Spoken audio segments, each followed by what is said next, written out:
Little Mix, Love on the Brain. Ya bu Little Mix için beni dövecekler. O kadar çok istediler ki yani bazılarını yapmak zorundayım. Kusura bakmayın arkadaşlar. Hızlı şekilde yapayım. Yapmaya çalışayım. Bu Little Mix ama bir kişi değil ki. Hangi birinin sesini? Çok kısaca bir dinleyelim. En azından sesleri iyi, nasıl olduğuna bir karar verelim. Evet, şimdi 3 tane, 4 kişiler değil mi? Evet, tam bir canlı performans. Güzel, bu daha iyi işte dinlemek için. Evet, hepsi başka ses yapan 3 tane vokal var. Şimdi ana ses, ana şan geldi.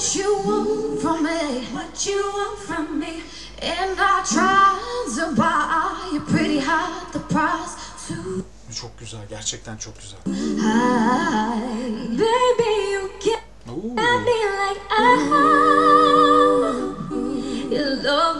Özellikle vokal kültürü çok gelişmiş tabii yani çok seviyorlar böyle back vokallerde, üçlü seslerle sürekli şarkı söylemeyi ve her biri farklı sesteyken entone olmamayı, yani problem yaşamamayı, detone olmamayı, iş çok temiz gidince de bu kadar lezzetli bir duyum oluşuyor. Son derece başarılı tabii ki. Baksana şuradaki şeye. Üç tane ses. Gerçi 3 tane değil, aynı sesi mi vermişler? Yok,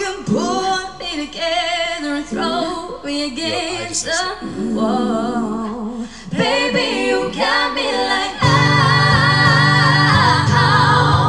Yani şimdi 4 tane ses var ve her biri için farklı yazılmış notalar var.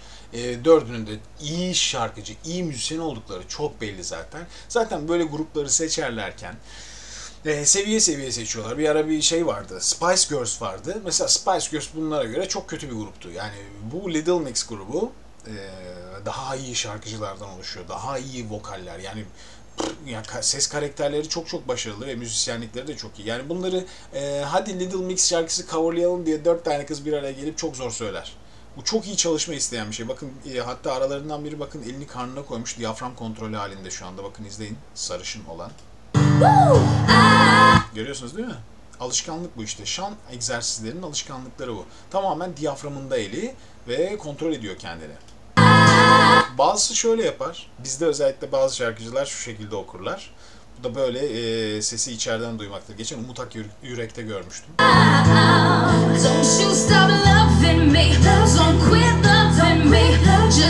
Birbirine çok benzer renkler aslında. Yani ses neleri benziyor?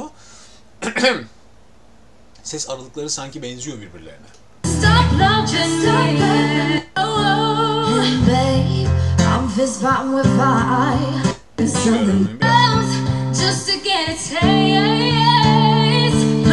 Birazcık diyaframı zayıf bu arkadaşımızın bakın. Sonunda biraz kesildi hafif hafif.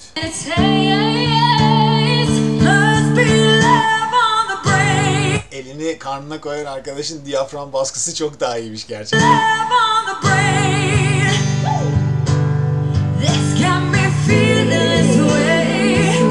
Daha kuvvetli söylüyor hepsinden.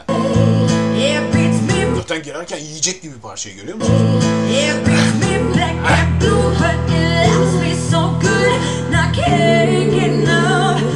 Sanki hepsi mezo gibi sesleri yani. Hepsi mezo gibi.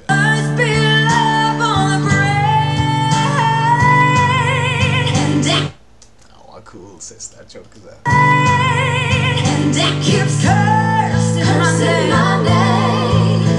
Vay vay vay çok güzelmiş gerçekten. Sadece şu an bize göre sağdaki daha tiz bir renk olabilir diğerlerinden. Sanki öyle bir ses geliyor bakın. Sen falsetto mu yapıyorsun?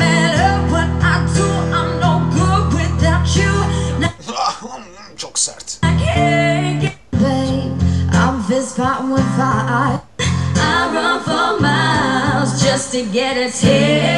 Bu kızın sesi daha tiz sanki.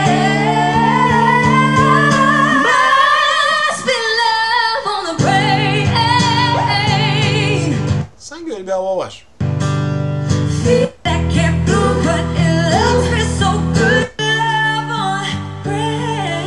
İş ya bu.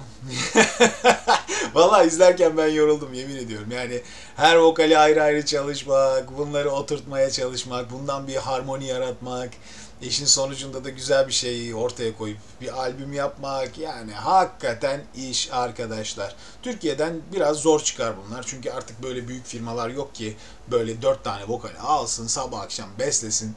Bir de 4'ü de iyi vokal olsun. Yani Türkiye'de çok grup vardı, işte grup hepsi vardı, şudur budur, hani erkek grupları da kuruluyor ama böyle iyi seslerden kurulmuyor gruplar. Hatta zamanında ben hatırlarım, Yonca Evcimik'in kurduğu bir grup vardı. 3 kişi mi bir şeylerdi falan, bir erkek grubu bir kız grubu vardı da. Yani aralarında hiçbirinin doğru dürüst sesi yoktu açıkçası, yani küçük ve basit sesleri vardı çoğunun. Şimdi bunların hepsi, 4'ü de ayrı ayrı albüm yapılabilecek şarkıcılar bunlar. 4'ünün sesi güzel. Soldaki en soldaki kız hariç. Yani onun sesi birazcık diyaframı zayıf geldi. Diğerleri çok front, yani çok öndeler. Front pardon ya, çok ön sesler, çok önde sesler. E, Ama dedim ya, iş ya. Yani Türkiye'de şunu bir okulda yapabilecek bir gruba ben var ya böyle derim ki, ya siz büyük insansınız derim. Çünkü bu kadar vokali otur çalış. Bu kadar akıcı bir şekilde, eksiksiz ve tertemiz, yani küçücük bir detone bile görmediniz. Çok büyük emek var. Genelde böyle dünyada çıkan gruplarda biraz şey oluyor, hani ya işte kız grubu falan filan diye geçiyorsunuz ama öyle değil. Öyle değil. Çok başarılı. Gerçekten çok güzel seslenmiş. Peki başka neler var?